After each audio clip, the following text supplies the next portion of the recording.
welcome to our January and February entertainment wrap up. Just as a quick housekeeping note, the next entertainment wrap up video will be out at the end of April to give us more time to review, to watch and read all our content for our next video. So, our next video will be out on April 25th. Stay tuned for that. We're going to have a good springtime here. So, also, that video will be out in two parts. The first part is going to be movie and TV show reviews, and the second part is going to be book book reviews, which will include a belated Christmas book haul from Chandler, which we could not fit into this video. So, in advance to that video, Chandler, thank you for the presents that you gave us for Christmas. The first TV show we're going to talk about today is 227. And this TV show was on NBC starting in 1985. So it had the popular Jackie Harry before her role as a mother in Sister Sister. And it also stars Marla Gibbs as one of the main characters, and one of her best friends, Rose, played by Alana Reed. Was was Marla Gibbs also on the Jeffersons as the maid, or was that a different character? Was that a different person? I am not sure. Okay. So what did you like about this first episode of 227 that we watched? It's interesting how they had a meeting based on who was going to be the keeping the apartment in shape.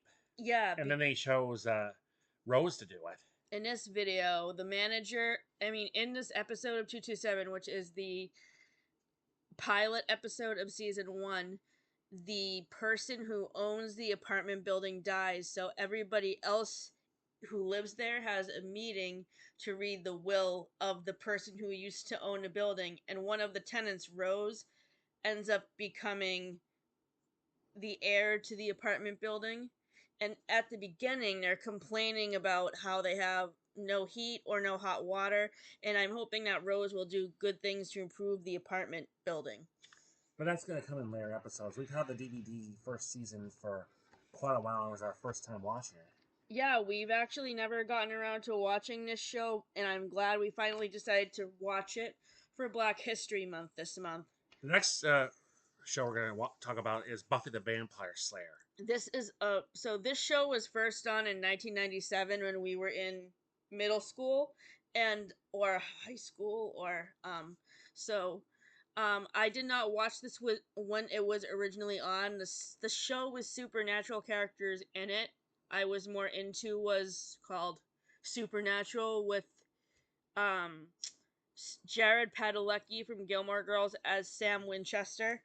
So Buffy the Vampire Slayer stars Sarah Michelle Gellar as The main character, Buffy. as the main character Buffy, Allison Hannigan from How I Met Your Mother as her friend Willow, and then I can't remember the other actors' names, but the teacher's name is Giles, and then the guy in their friend group, his name is Xander. So far we have watched the first 4 episodes of season 1. Uh, um, and we're really enjoying the character development and can't wait to watch this show more. We would like to thank our art teacher Lindsay at Double House Arts for recommending this show to us, and we cannot wait to watch more of it. We will be circling back to watching this in October during Halloween season. The next new show we introduced ourselves to is Silver Spoons, which was on in the 1980s. It's not really based on Black History Month, but the episode starring Whitney Houston plays a big role in communicating to people like her. No, well, the reason why we selected this episode specifically for Black History Month is because the butler in this show is also a black character, and also because Whitney Houston guest stars. Matthew Perry also guest stars in this show, but he doesn't guest star until season 5. So this show starts off. This guy lives in a big mansion. Think of the movie Big with Tom Hanks. The main parent character in this show is very similar to Big because he lives basically in a big mansion that has a whole bunch of toys like the FAO Schwartz toy store, and then in the pilot episode, which we did not watch. We watched this episode that we watched was in season 4.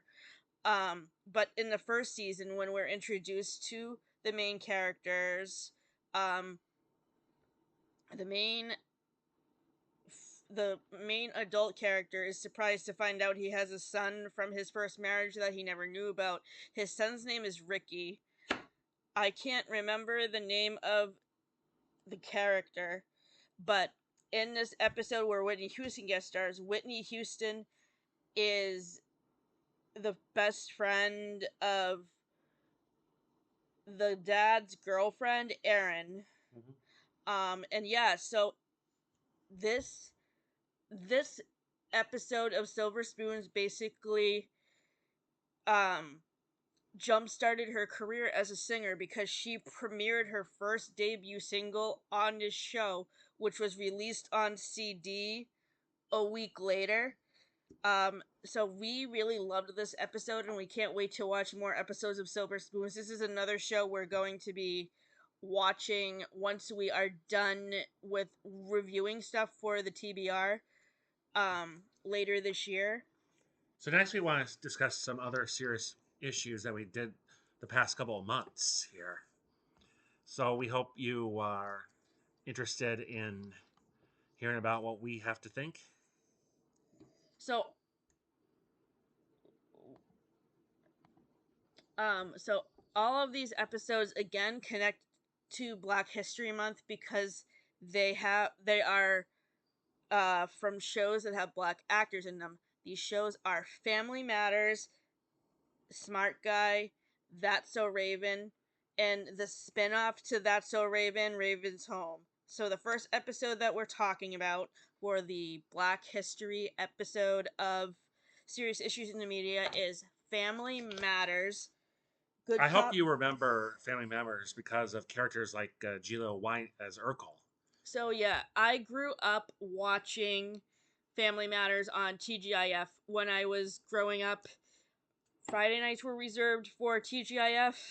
Thursday nights were reserved for Must See TV on NBC with Mad About You, Seinfeld, Friends, Dharma and Greg, shows like that.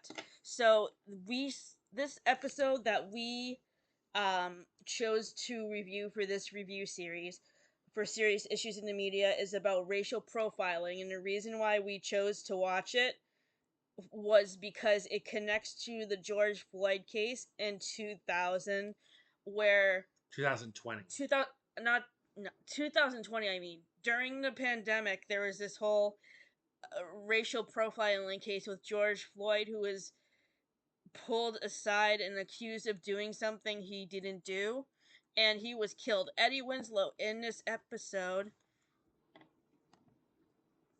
Eddie Wins Eddie Winslow in this episode is not killed, but his dad, Carl, um, who is a local cop.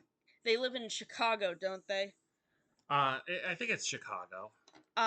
So the next morning he goes to the coffee shop and then he confronts the two cops that pulled over Eddie, and basically he tells them he's going to report them to his manager because of how they treated his son so badly. And I thought the acting in this episode was awesome. The actor who played Carl was phenomenal. His name is Reginald Bell Johnson. And if you're not familiar with him, before he was on Family Matters, he was in Die Hard with Bruce Willis. So if you are familiar with Die Hard, I don't know what character he plays in that movie, but he was in that movie before Family Matters. So we gave this episode 8 out of 10. 8 out of 10. The next episode that we watched is Smart Guy. Smart Guy stars the brother of Tia and Tamara Marwi from Sister Sister, Taj. He played in this show. He plays a child genius who is in like 7th grade, I think. So the reason why I liked this show was because TJ was my age at the time. He was like 13 or 14, 7th or 8th grade when this show started in 1997. Or, well, no, Or it could have been closer to my age. he was closer to your age, but like I still watched it anyway. So in this episode, TJ and his friend Karen are chatting online to this guy who this person who they assume is a kid their age, but they find out he is somebody who is a lot older than them. Like, they're on this video game forum trying to find this video game that they can't afford to go buy at the store. So instead, they meet up with this guy at the mall who they meet on the internet. Um, and they buy the games from him, and then the when they get home from buying the games, he contacts them again and say, "Hey, I want you to try out this cool new video game that I'm designing." And it turns out this character who is the video game designer is actually like a pedophile who is out of prison on parole. So this guy tells TJ and Karen not to tell their parents anything, but of course TJ really feels bad about not being able to say anything to his parents, so he eventually comes clean to his dad, and the creepy person gets arrested. So I connected to TJ in the present day, and in similar fashion to the episode of Sister Sister we're going to watch next month, which is about internet safety, which is when T Tia is approached by somebody on the internet who like wants to get her a modeling job or something. We're reviewing that next month, but like the reason why I connect to both of the experiences of these characters in these episodes is because like of what I went through 3 years ago with the hacker that was pretending to be Matthew Perry. So that's why I rated this episode and why I will rate Model Tia so highly when I rewatch it. I will give both of these episodes 9 out of 10. What about you? Well, my thought on the first episode of watching Smart Guy was I was pleased to finally watch Taj Mowry as a real live actor. Because if you watch Kim Possible and you know about her catchphrase, "What's the sitch?" Then you hear about Wade talking about the assignment, and that's Taj Mowry's voice. So it was the first time for me, but I knew about the late 1990s, and we all had those CD-ROM games before we had those days of those other games you buy online like Fortnite. So Uh, interesting how you would find out about internet in the early days and how dangerous it could be. and you have to realize that when these episodes were released, the internet was brand new to everyone. Like AOL and Microsoft MSN, which is like the Canadian version of AOL, those first started to come out when we were in middle school, and that was the age. That was the age of TJ's character and Smart Guy. Tia and Tamara were supposed to be in high school. Um, So now we want to go to character Raven Simone in first. That's So Raven. It was so one of the greatest Disney Channel shows during the mid 2000s. I grew up watching That's So Raven. I started watching it like at the end of high school and watched it into the beginning of college. It was on right after Hannah Montana, so after suffering through Hannah Montana, my reward was That's So Raven, which I enjoyed. The episode that we watched for Black History Month is the episode True Colors, where Chelsea and Raven um, apply for the same job at a store in the mall called Sassy's, where they shop at all the time. Chelsea gets the job and Raven does not. For those of you who do not remember That's So Raven, Raven is a psychic and nobody really figures out how she gets her psychic powers, but she has a vision when she finds out she doesn't get the job, and it turns out that the manager who did the interviews is racist. So Raven goes undercover and Chelsea wears a camera on her hat to catch the store manager um admitting that she's racist and that she doesn't hire black people, which I thought that was pretty ingenious an idea to catch this mean person, this racist and unlawful person in the act, and get her fired. And wouldn't you rather be at a job where you have competent people doing their job neatly than kind of being slobs. Now, on the other episode, Raven's Home, which was a decade later, there was this episode where it's a constant struggle for some teens today, and that's called vaping. Vaping is kind of like smoking, only instead of using tobacco cigarettes, they use like electronic cigarettes. I don't smoke, so I'm not into that whole scene, and he doesn't smoke either. But if you are familiar with vaping, if you have experience with it, I'm sure, or if you have like kids who are teenagers, I'm sure you can connect to this episode of Raven's Home. So, in this episode, Chelsea and Raven start a neighborhood watch group in their apartment building to prevent trouble from happening, and I really liked the scenes with the meetings. They were like the side plot to the whole thing with the vaping. But I felt bad for Raven's son Booker. Booker is the main focus of this plot because his friends are the ones who are caught with the vaping sticks or whatever they are, and he takes the blame for them when it's not his fault. And then he gets grounded by his mom, but then his sister is on the student council, so they have a special emergency meeting of the student council to try to bring Booker to justice, which works great because the people who were originally vaping end up getting expelled. Sorry for the spoiler, but I mean, I thought it was a great episode, and I was happy that things worked out for Booker in the end. And I have seen a few episodes of of Raven's Home when I'm at the Boys and Girls Club too, because the kids will be watching it sometimes when I get to work, and before we have to switch to do the um before we have to switch to the 4 o'clock meeting, I've caught a few episodes of that, and Proud Family, which is also a good cartoon to watch during Black History Month or any time of year mostly. And also Teen Titans Go. They've been watching that a lot. Um, And these two shows together really bring out the two generations, and yet Raven's Home, the spin-off of That's So Raven, has had a longer success on Disney Channel than the original show. But you have to keep in mind that it's Raven Baxter and Chelsea who gone from high school students Parents. to being parents. Um, so the next TV episode we're gonna talk about today is the episode of Mary Tyler Moore from season 3, the pilot episode of season 3, which is called The Good Time News. It's not really a pilot if it's a season premiere. Season premiere, that's what I mean, not pilot.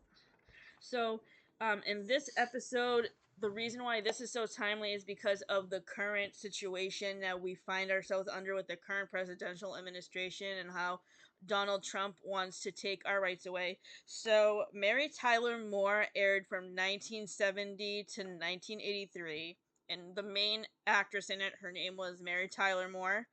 Um, and her best friend was played by Valerie Harper. Um, Ted Knight was also on it, and And also Ed Asner. Ed Asner, who died a couple of years ago, who also did the voice of Carl and Up. Mm-hmm. Um, So in this very season premiere episode from 1972, Mary herself is working against the news journal as usual, but then she gets kind of challenged with the focus that women are really don't belong on the type of show. right. Um,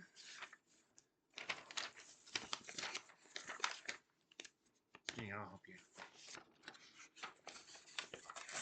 so how this episode gets passed over is what happens in this episode is that Mary gets passed over for a position at her job. She wants to be like she wants to her her boss is getting promoted to work at a different office, and she wants to take over his position, but he wants to give the job to her male counterpart Murray, who's played by Ted Knight. And like Mary is just as qualified as Ted to or Murray to have the job, but um it doesn't happen for her that way, unfortunately. And the the way this connects to the present day is because A, what I just said about the Trump administration, and B, because even in the 2016 election, Hillary Clinton, one of the main things in her campaign that she was fighting for was equal wages for women and men, and that is still a contentious issue today, which is why this is so pertinent to today's society. And other than this episode of Mary Tyler Moore, we've also watched two other season 3 episodes, and then the episode Toulouse-Lautrec is my favorite artist from season 1, which is where she dates another guy from another news station, and his name is Eric Matthews, which is really funny because like Eric Matthews is Corey's brother on Boy Meets World. And I really love the banter between Eric and Mary. I thought they were a cute couple. So we're really enjoying the Mary Tyler Moore show so far, and we can't wait to watch more episodes. The other funny episode we watched was about Rhoda's parents. Rhoda is her best friend, Mary's best friend, who's played by Valerie Harper. Um, And her mom was played by Nancy Walker. And what was the issue that she and her husband were having on this episode? they were thinking of divorcing. Oh, yeah, right. Now we want to compare the movie Parenthood to the TV show. Okay, so as part of the TBR for from Manhattan to Stars Hollow, Kathleen and I watched the fourth episode of season 1 of the 2010 Parenthood show with Lauren Graham. It's called The Deep End of the Pool, and it focuses on one of the kids having a disability, the one of the younger sons, very similar to what happens in the movie. The movie came out in 1989 and it stars Steve Martin, Mary Ellen Steenburgen, and then the kids are played by Keanu Reeves, um, um, Joaquin Phoenix, River Phoenix's brother, and then I forgot who plays the daughter, Julie. I could not relate to Julie's character because I was not rebellious. Um, Todd's character, who was played by Keanu Reeves, he's kind of like a slacker, surfer dude kind of character, and I haven't really seen very many movies with him in them, so I can't wait to see more of what he's been in. I know that he was in The Matrix, and then he was in a romance movie that came out a couple of years ago as like a side character or something like that. Um, so what did you oh, and in the TV show from the 1990s, which we watched the premiere episode of, the teenager son Gary, who um is played by Leonardo DiCaprio before he was in Titanic. Todd is played by David Arquette from Scream, who was married to Courtney Cox until 2011 or 2013. And um Thora Birch plays the youngest child, and then I can't remember the name of the actor who plays the kid who has the disability. So the dad in this show is played by Ed Begley Jr., who I have never seen in any other TV show. This the Parenthood show from 1990, I believe, only lasted for a season or two, and then it got canceled. So it was a nice jumping off point for Leonardo DiCaprio because, as I just said, he was in this show before he was in Titanic or Romeo and Juliet, and also I feel like prior to that he was also in What's Eating Gilbert Grape with Johnny Depp.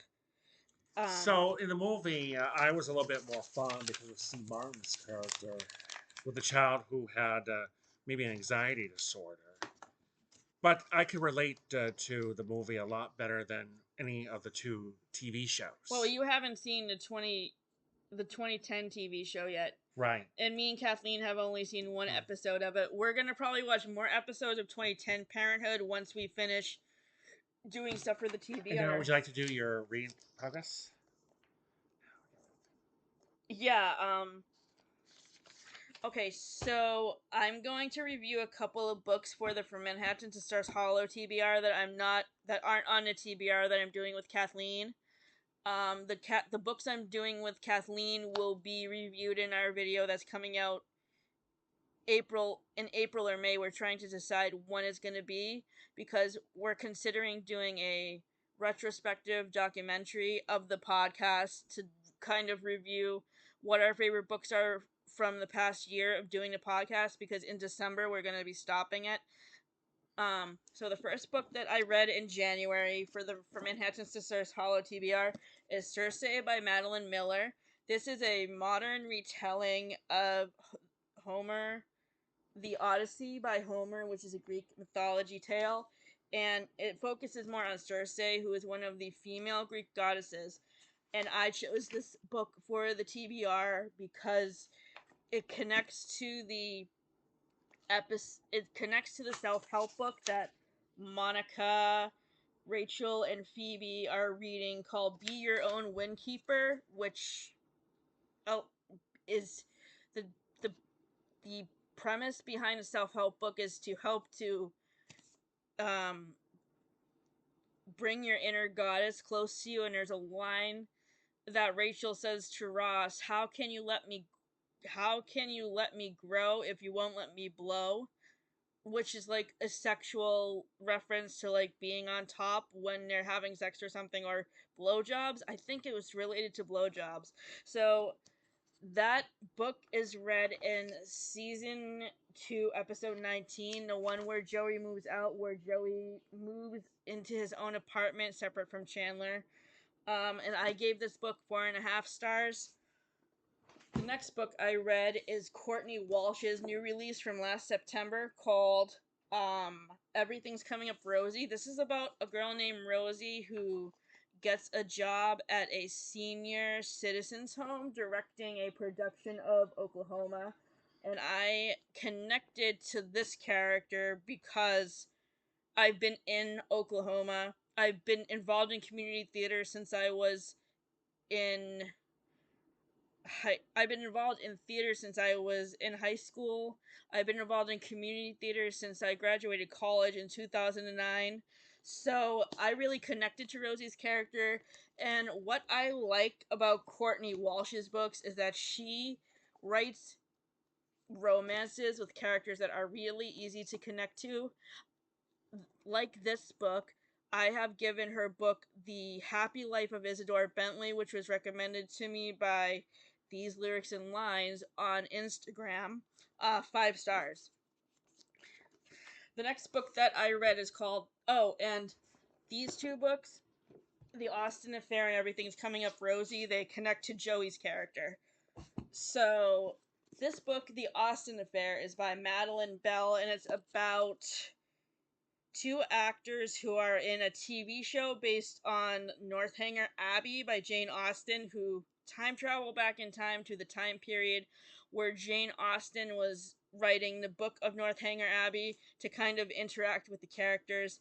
I really loved the relationship development between these two main characters in this book, who are named Tess and Hugh. They reminded me a little of Hugh Grant and Julia Roberts in Notting Hill, because I mean this is set in London. Jane Austen was from England, so I gave this book 5 stars as well. Another 5-star read was a book I just finished recently, That's Not How It Happened by Craig Thomas. This book is by one of the direct creators producers of How I Met Your Mother. How I Met Your Mother is a more modern reiteration of Friends. Two of the actors from How I Met Your Mother narrate the audiobook.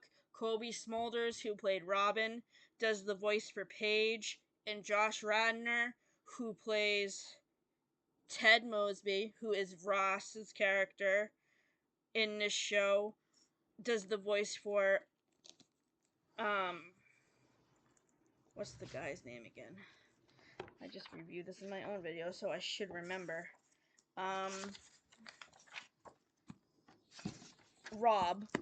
And then the great thing about this book is that in this book, Paige is um a, approached by her favorite TV star to make a movie based on her the cafe where her son who has Down syndrome works at, and basically have it be a day in the life of working in the cafe and having a disability. So I love the disability representation, especially the fact that the narrator for Emmett's character was voiced by somebody who played Down syndrome, and apparently Craig Thomas's um, son has Down syndrome, so I'm really curious to know if his son was the one who voiced Emmett in the audiobook. I couldn't even finish the audiobook all the way through, which was kind of a bummer because my rental limit on the Cloud Library app ran out of time and I couldn't finish it. Now, I have a couple of books to review myself because I'm trying to follow what Janine is doing. And the first one I have today, right here, is from Paul Dorian. It's called Stay Hidden. This is about a hunter who hunts for deer who has been told that he shot a girl to death, and the name is called Ariel Evans.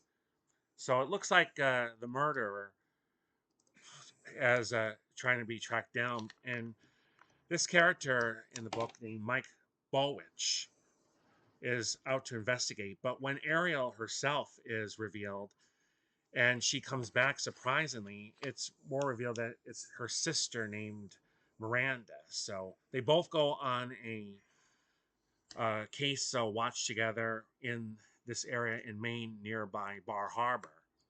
And it turns out with Ariel's law enforcement training, they're able to solve it. So if you are familiar with living in the state of Maine and like to go hunting, just try to think a little bit yourself. And if you read books like this Paul Dorian, then maybe it's a good example of the mystery if someone gets accidentally shot to death.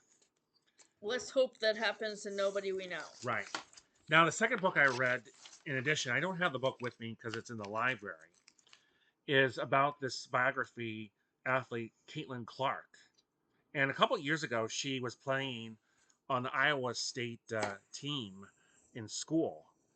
But she had a choice between that from her home area or go to Notre Dame. But it was good that she stuck with the Iowa team because this really gave viewership a big boost.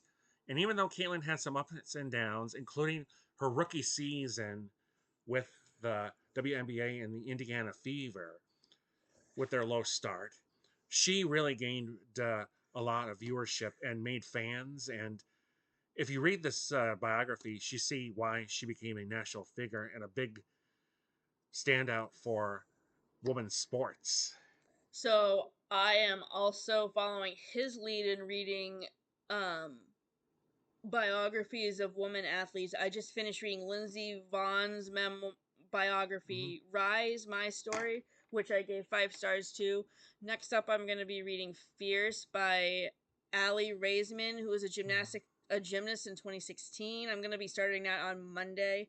And then I also picked up Jordan Childs' book, I'm That Girl. Jordan Childs, for those of you who don't know, was on Dancing with the Stars last season with Danielle Fishel.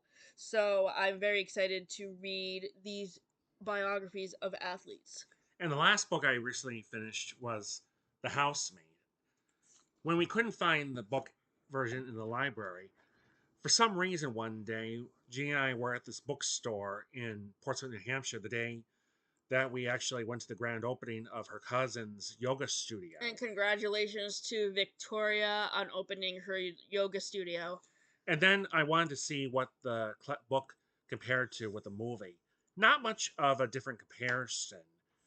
Because in the movie, when we get to the part where they that Millie was tracking down Andrew, we really didn't see too much about how Andrew died and or compared to in the movie. So again, not much of a difference, but I want to thank the characters Millie, Sydney Sweeney, and Nina Winchester, Amanda Seyfried for giving us the adaptation. So when I first read this book a couple of years ago because Sarah Caroli raved about it on her YouTube channel, I gave it 5 stars. But then a couple of months ago, I was watching this video about unpopular bookish opinions on Reading with Meg's channel, which will be linked on in the description box below if I can find it, which basically says this book and The Crash are plagiarized versions of other thrillers.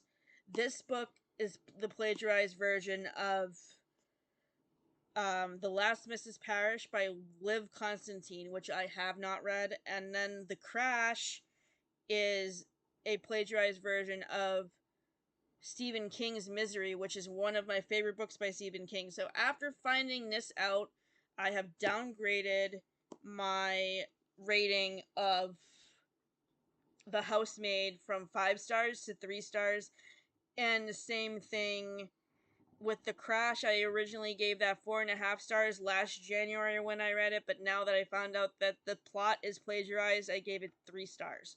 And yes, as Matt was just saying, the casting for the movie was fabulous. Mm-hmm. Sydney Sweeney was really great as Millie, and Amanda Seyfried was also really well cast as Nina Winchester. It's another example of whom we think who start as child stars, like Amanda Seyfried did when she was still a teenager in Mean Girls. So I have seen her progress because first I saw her in Mean Girls, then I saw her in Letters to Juliet and Mamma Mia, and then I saw her in this movie, and she's fantastic. I have no idea if she's nominated for an Oscar. I don't think she is, but if she isn't, she was snubbed really bad because she should have been nominated. Mm-hmm. So let's flip it back because we got ahead of ourselves a little bit because the book to movie comparisons are on the last page of the outline. Next up, we're talking about other movies with Friends actors in them, and the first movie is Pretty Baby. So Pretty Baby was a movie that Brooke Shields was in when she was 11. She talks about the behind the scenes happenings of this movie in her memoir, which I should have bought out to show you. It's called Brooke Shields is Not Allowed to Get Old.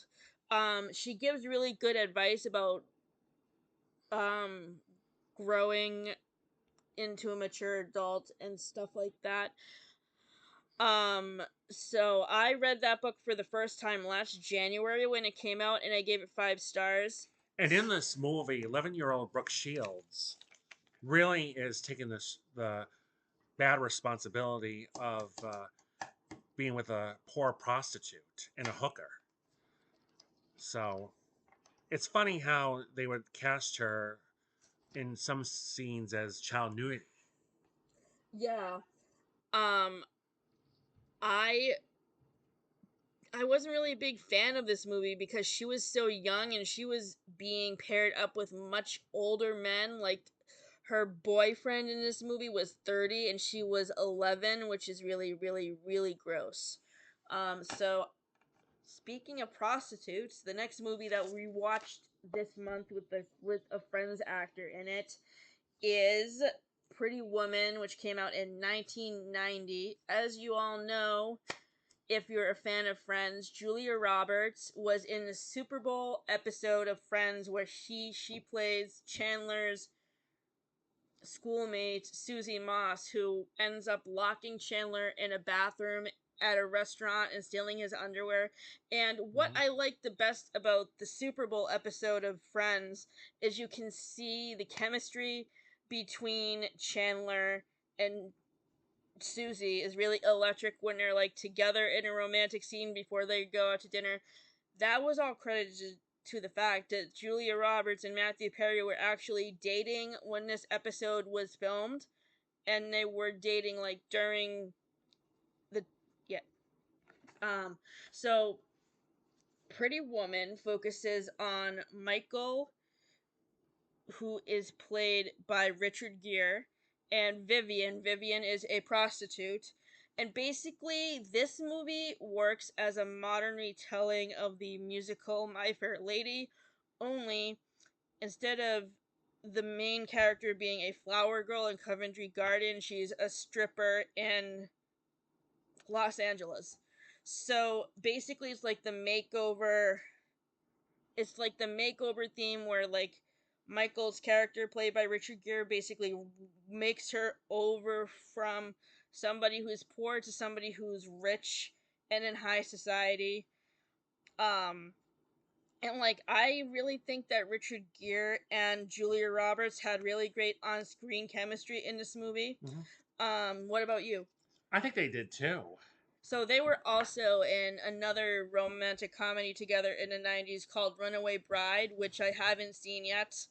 So hopefully we can see that at some point too and talk about it some more. The scene that I like the best in this movie is the scene where she gives the monologue about being a fairy tale princess wanting to be rescued by a knight, which is interesting because this was actually made by Disney, Mm-hmm. and Touchstone Pictures is like the adult movie company for For Disney. right. And now we're going to talk about Fantastic Beasts and where to find them. Matt gave me this movie for Christmas, and it's basically the prequel to Harry Potter because it focuses on the man who wrote the textbook that all of the students learn their spell casting skills from in Harry Potter.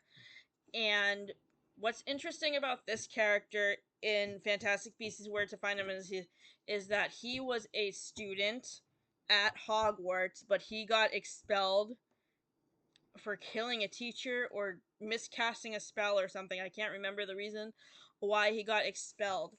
But this movie is set in 1926 New York City, so right before the Great Depression, right before the musical Annie happens. Um, and I really like the setting of New York City and the chemistry between the main female character and the main male character, and also learning about all the fantastic beasts that the characters in Harry Potter learn about at Hogwarts. Right. What did you like about this movie? It was a nice setting too, and how they got off the boat from England to New York City and where they discovered the witchcraft.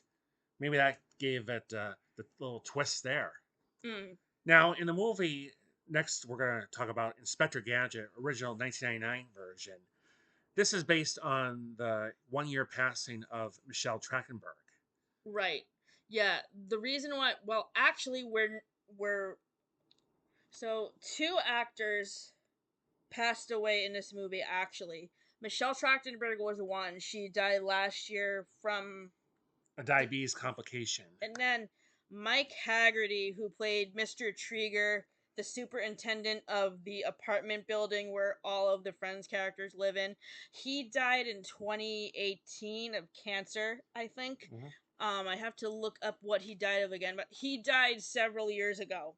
Um, and he plays the the um assistant to Dr. Claw, but I actually really like the bond that he forms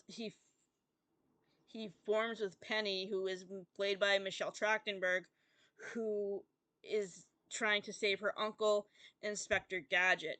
And what's cool about this movie that you don't get to see in the cartoon is the backstory to how Inspector Gadget gets turned into a robot and how Dr. Claw gets his claw hand. Yep. Matthew Broderick was the one who played Gadget in this movie. But there were a number of other comparisons I could find out between that and the classic cartoon series. Now, a typical episode in the cartoon is where the chief would give Gadget his assignment to try to stop crime. Then, when he rolls up the paper and throws it back, then kaboom! But that doesn't happen here because I don't think that would have been very appropriate, especially with Dabney Cole as a chief. But then you get Penny, and normally she and trustworthy dog Brain work together, and Penny usually has her gadget automated book to help, along with her wristwatch. I I didn't see either of those in the movie. Oh, I thought she had the wristwatch. Maybe she didn't have the Maybe book. except in the closing credits. Oh, maybe. I don't remember. But I really like the bond that Penny and Inspector Gadget have because you didn't really get to see that in the cartoon Mm-hmm. at all, really. So another movie that I watched for the first time not too long ago with Janine was the Aristocats. So I haven't seen this movie since I was 11 because I used to rent the DVD from rent the VHS tape from Blockbuster. Mm-hmm. Um so the Aristocats is set in Paris, France, and it focuses on this rich lady who has cats and she wants to leave her wealth to her cats. So her butler tries to kill the cats, which is very he doesn't get away with killing the cats because they escape, which is great. Mm-hmm. Um so one of the cats has my middle name, which is Marie. She's my favorite character because she's like no nonsense. And I also really like um the dogs, Napoleon and Yeah, I think I see what you mean. But also, you can't get enough of O'Malley, the alley O'Malley. cat. O'Malley is a great character too. Now his voice was done by the same character as Yeah, it was Phil Harris Baloo. as Baloo. Right. Now, it's just one more movie we're going to do before we wrap up, and then we have some other non holiday movies we can do on our next video series here. No, we're gonna take care of everything today because we don't have a lot left. Uh, the next movie from the 1980s that we watched was Uncle Buck with John Candy. This was not our favorite movie that we've ever seen. I think we gave it 6 out of 10. It focuses on two parents who the dad asks the brother to babysit his kids. The younger son is played by Macaulay Culkin, who was in this movie before he did Home Alone, and he was really great. I loved the chemistry that Buck had with the two younger kids. The teenage daughter was sort of a brat. I didn't really care for her very much at all. She annoyed me. Yeah, she annoyed me too. And Uncle Buck was not really a likable character either. He was like a lazy slob who didn't really, I don't know. He obviously cared about his nieces and nephews and stuff like that, but like I don't know. And now we'd like to compare Alice in Wonderland live action in the movie. So we watch both the animated version and the 2010 version with Johnny Depp.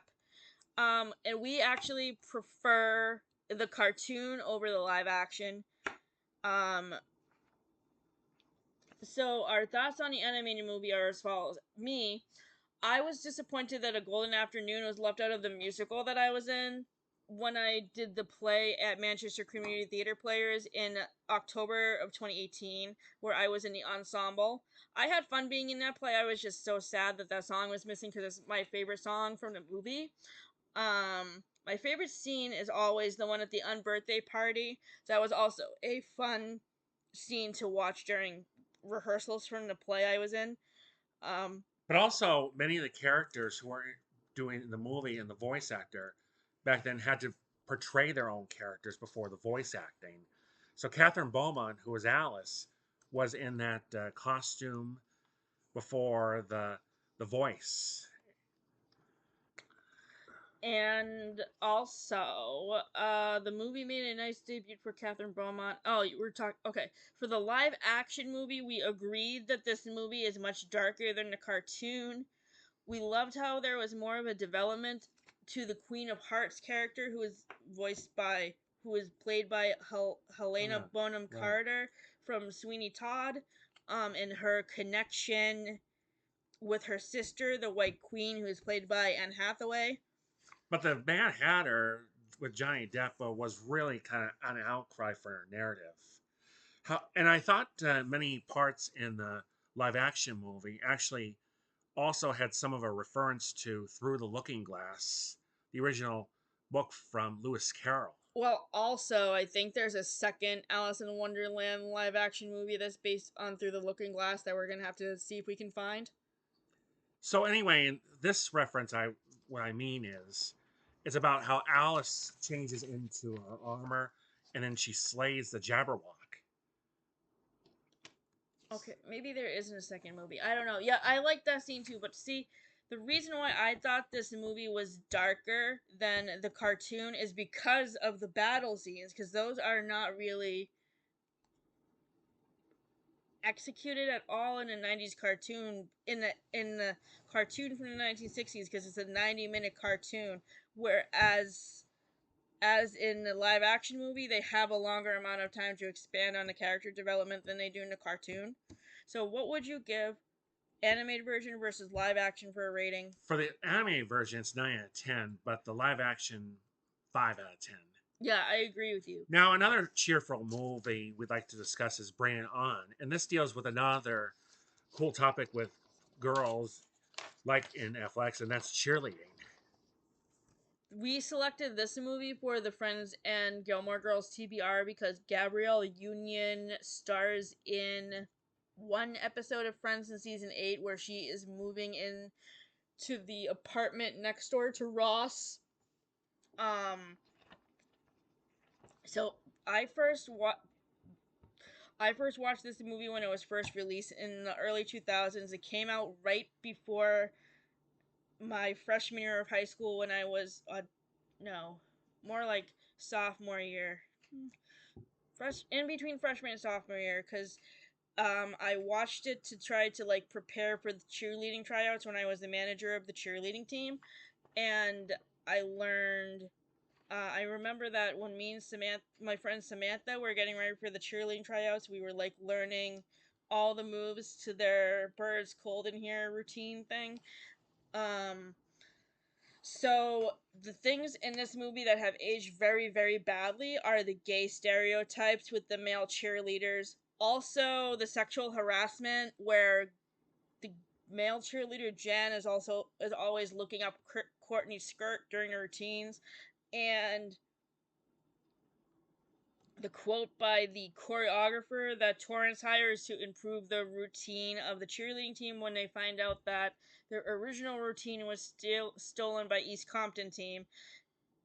Cheerleaders are dancers who have gone retarded. Those are the things in this movie that have aged very, very badly. Other than that, it's still a perfectly great sports movie. I love Torrance's character growth in terms of her relationships. At the beginning of the movie, she's still with her boyfriend Aaron, who is about to go to college at the beginning of the movie, and like comes back to watch the competition and tell basically puts Torrance down and says to her, "Listen, I think you should let Courtney and I can't remember the other cheerleader's name take over because they would do a better job than you. You're maybe not cut out for this." But one um the brother of the cheerleader Missy, who's played by Alicia Dushku from Buffy the Vampire Slayer, um she uh basically he falls in love with her and makes her a mixtape to like encourage her to be better at the cheerleading. And my thought is that they are together throughout the rest of the school year from after the end of the cheerleading competition at the end of the movie to like graduation, and then they're together for like the first couple of months of college, and then once they get accepted into different colleges, so their relationship does not last too long. What did you like about Bring It On, and what didn't you like? Well, I liked Torrance herself, played by Kirsten Dunst, and it follows her with her school kind of behavior as usual and being the big sister type to her brother. But then when the cheerleading team has their rival, off they go for the competition to Florida. Right. So now we're going to talk about the Secret of the Whales. Now there was a four-part series that's on Disney Plus, and narrated by Sigourney Weaver. Sigourney Sigourney Weaver. Weaver. About four different types of whales, and they are the orcas, the Backs. humpbacks, the sperm whales, and the Beluga. belugas. Now, if you were taking a look at these all in general, you could see that these whales bond together very well, and they communicate just like we humans do. And just like humans, they need oxygen to breathe because they're mammals. If they were to stay underwater for a longer period of time, they would drown. But what they do is they migrate to interesting far off places, just like orcas and humpbacks. They go down as far to Antarctica during the season. But we also found a lot of cool secrets that the photographer and the director of the show actually found. Yeah, this documentary was really interesting. We heard about it from Olive at A Book Olive because she makes videos where she pairs up nonfiction books with movies, and she paired this documentary series up with this book called Fathoms, which is a book about whales, which I read in December and gave 5 stars to. So as you can see, most of the books that I read were 5 stars for this video anyway. Right. So what they do is the whales sometimes, if the young ones wander off from their mothers, if they are in danger, then it's either risk all or nothing. And if they do survive, then they can learn from their mothers before they go off when they get older by themselves. Now, we did The Housemaid. The very last book to movie comparison we're going to do in this video is Confessions of a Shopaholic, which Janine and I last weekend watched for the very first time. Yes. So this movie came out in 2009. It's a romantic comedy that's set in Los Angeles about a girl named Becky who lives with her roommate. No, it's New York City, Rebecca Bloomwood. Right, Rebecca Bloomwood, who lives in New York City with her roommate. What's her roommate's name again? I forget. Anyway, so Rebecca is played by Ilsa Fisher. Her roommate is played by Kristen Ritter from Gilmore Girls, who plays Lucy in the seasons where Rory is in college. So I haven't seen any of her episodes yet, but I'm excited to see her episodes to compare her character to her character in this movie. So The movie really talks about this character, Rebecca, what it's like when you spend all your money on credit cards and you're in debt. What right, can you do? and she gets a job at a fashion magazine as a or it's a finance magazine. So she writes a column for a finance magazine about spending, like budgeting your money and spending on a budget. But in the background of writing the column, she's in credit card debt because all she does is like to go shopping for clothes. And she and her roommate, Suze is her roommate's name, played by Kristen Ritter. So Suze signs her up for like a support group that's similar to Alcoholics Anonymous, though it's not for alcohol and drinking, it's for shopping. Mm-hmm. And like she kind of breaks the law and like spirals down back into her regular spending things, and then she ends up getting stuff taken away from her, including her bridesmaid dress for Suze's wedding.